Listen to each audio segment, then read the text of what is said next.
artistic, mainly with one person, James W. Puttrell. Puttrell started not long after the golden age of alpine climbing, but his interest was not as any training for the greater ranges, as was the vogue at the time, but in rock climbing purely for its own sake. He was one of us. Puttrell's activities took in almost every crag in the peak, often climbing the chimneys and wider cracks. The first crag Puttrell visited would have been Warncliffe in 1885, where he went on to add over 40 new routes. But still, if you look at the histories of Curbar, Stanage, Chew Valley, Wimbury, Kinder, many, many more, one name keeps coming up time and time again: Jimmy Puttrell.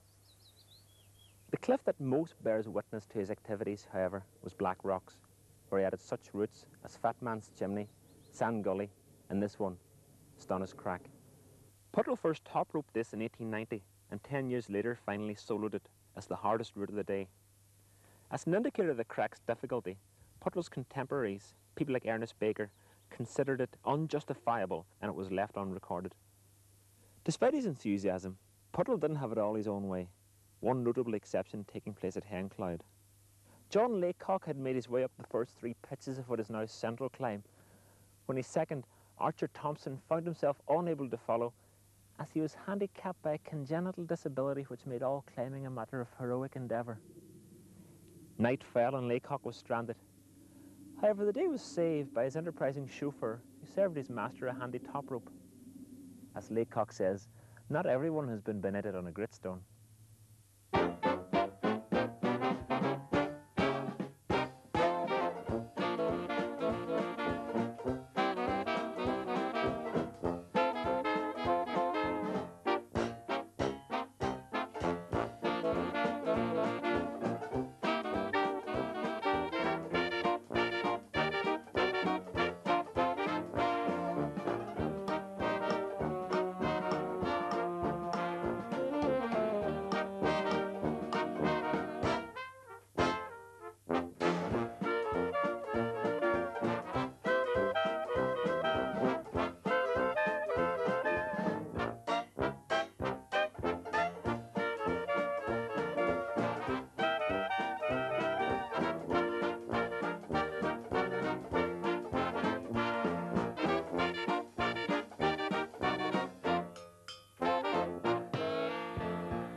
It was in the years immediately before the First World War that we see a new breed of gritstone tigers emerging onto the scene.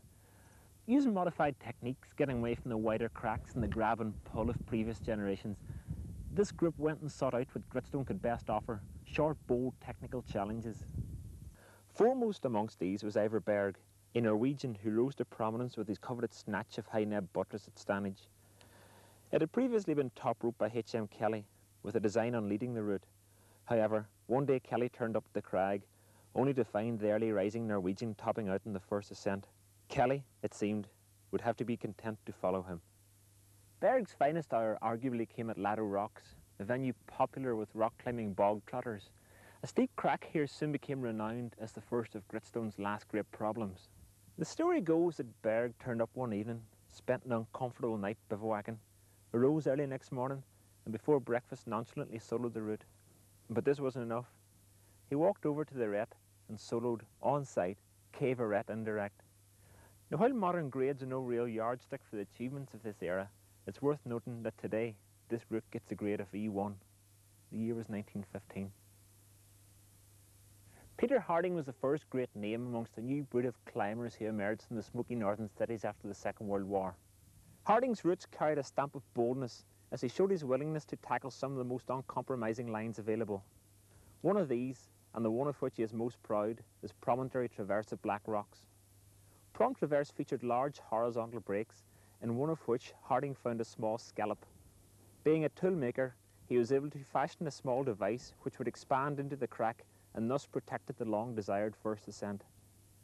More important than Promontory Traverse would have been Suicide Wall at Critcliffe. This is one of the biggest and steepest walls around, and a definite last great problem. Harding led this route in 1946, accompanied by Miss Veronica Lee, and it was the breakthrough for the time.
Hot on the heels of Harding came what is arguably the greatest epoch in Gritstone history.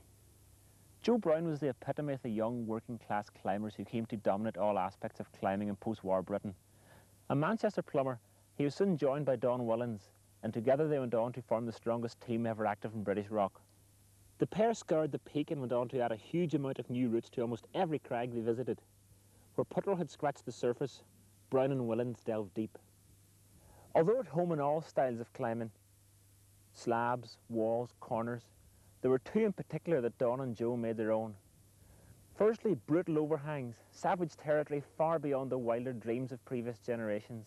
And secondly, the hand jam, which had been around for a long time but never applied with such rigour as this pair did. Notable here would be Joe's crack at Ramshaw and the eliminates at Curbar. Also, here at Higger Tor is the Rasp. Previously considered impossible, Joe Brown's ascent to this in 1956 demonstrates, probably more than any other route, the pair's mastery over bold, strenuous and uncompromising climbs. Throughout the 1960s, climbing in the peak experienced another one of its lulls. This came to a very definite end with the great Gritstone Renaissance of the 1970s. Two names in particular are synonymous with this era, John Allen and Steve Bancroft. This pair began climbing together as teenagers, and over the next few years went on to pick some of the peak's ripest plums. Even today, their routes are still at the pinnacle of what has been achieved in on-site climbing and are amongst the most prized trophies in any Gritstoner's cabinet. These routes would include London Wall, the highly strenuous and sustained finger crack, the exquisitely tenuous grooves of Nectar, Prophet of Doom, the very serious Hairless Heart, Narcissus, White Wand, or this one here at Froggatt, the rarely flashed Strapodictomy.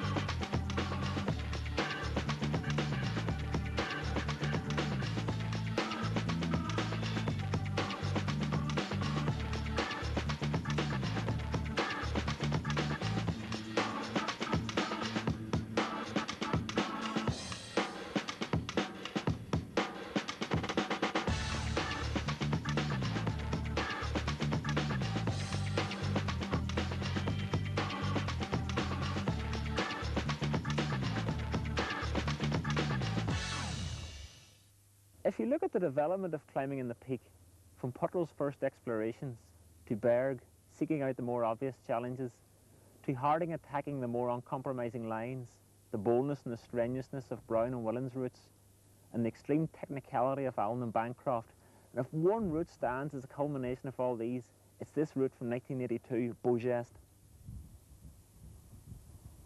Johnny Woodward's ascent of this shocked the climbing world, featuring as it does sustained, strenuous and technical climbing with barely sufficient protection. Beau Geste stands at a threshold to what the likes of Naden, Dunn, Dawes, Moffat, Grieve, they've all gone on to achieve in peak Gritstone today.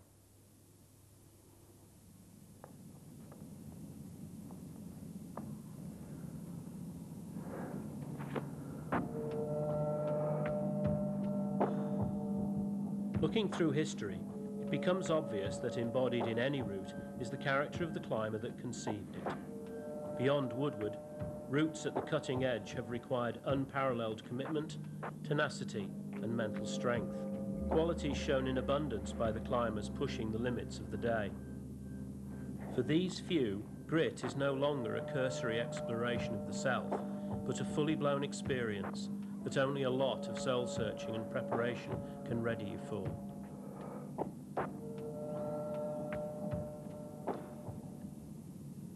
It could be said that Gritstone climbing is truly coming of age. Jerry Moffat, whose influence has spanned the last 2 decades of Gritstone development, is familiar with every aspect of what hard grit can be. The thing is, hard grit, it can be going out and trying to do a solo you've been trying for a long time, going up it, coming down, going up it, coming down, and then committing yourself and doing it, and it can all go well. Or you can go out and just feel stupid one day, go for the solo and have just a gibbering mess on it and just be terrified and get up the thing. You know, or you can have routes, very hard routes like Samson, where you have to practice them, rehearse them, and you're not going to get up them if you don't feel good. You'll never be able to have a knee trembler on it because you just won't be able to do it. You have to be, everything has to be absolutely precise.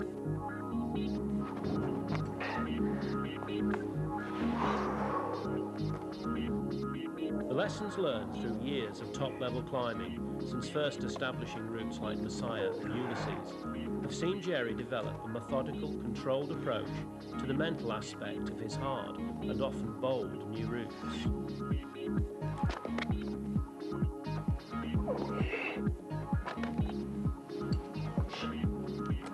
I mean, people do take the brains out and just go for it, but it's not really the way to do it. You have to be very calculated and sort of calculate the risks and assess them when you feel good on the right day. Do it.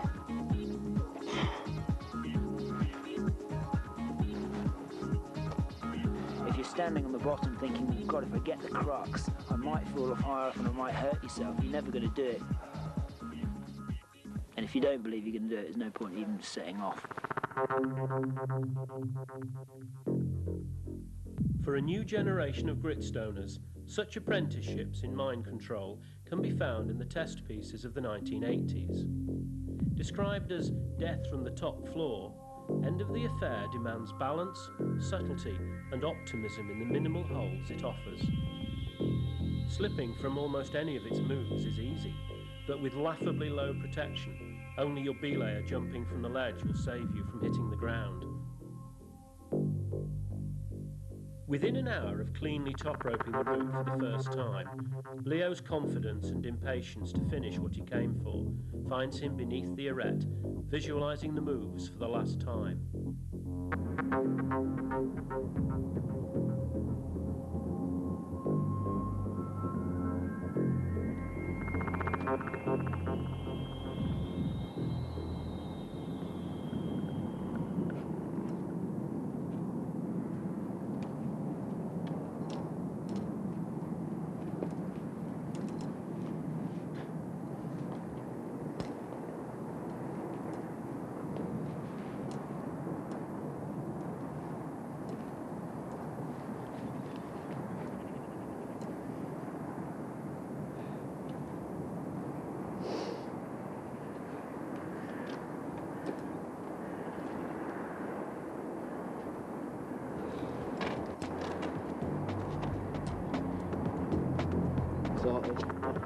Just get it into your head that it isn't actually any harder than when you're on a top rope. In some ways it's easier as well, you know, you haven't got a rope in your way and that sort of thing.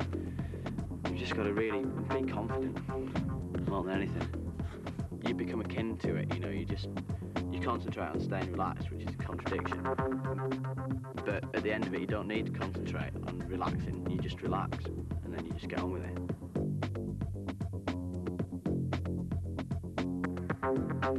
Just relax like you've never relaxed before. Nothing more to it, really. And once you've got your head around that other end of the rope thing, everything else just, you know, falls into place.